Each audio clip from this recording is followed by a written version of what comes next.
Be captivated by our stunning mix of ports in this cultural Stockholm and St. Petersburg cruise, a 14-night journey to St. Petersburg, visiting some of the most beautiful locations along the way. Your first stop can be found between the lush green forests and rolling hills of Oslofjord, the Norwegian capital of Oslo, offering a vibrant city life amongst its mix of modern and traditional architecture with easy access to the great outdoors. The perfect combination. Then it's on to an overnight stay in striking Stockholm, also known as the capital of Scandinavia. The Royal Palace and Vasa Museum here are well worth seeing, which contrasts nicely with the busy shopping of the old town.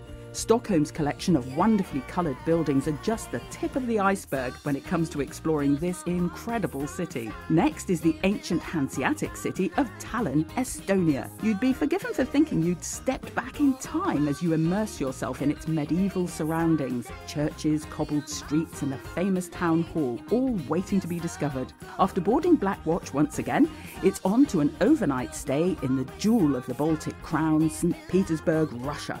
Built on 40 islands at the mouth of the River Neva, this magnificent city is home to Baroque palaces, wide elegant streets, ornate bridges and broad curving canals. With extended time here, there's no end to all that you can see and do. Your final port of call is a short distance from the coastal suburb of Lübeck, where you will explore Travemünde, marvel at hundreds of towers, ornate doors and gilded steeples, whilst enjoying the glorious buildings and idyllic seaside setting. All this and more to be found inside Fred Olsen's eclectic Stockholm and St. Petersburg cruise.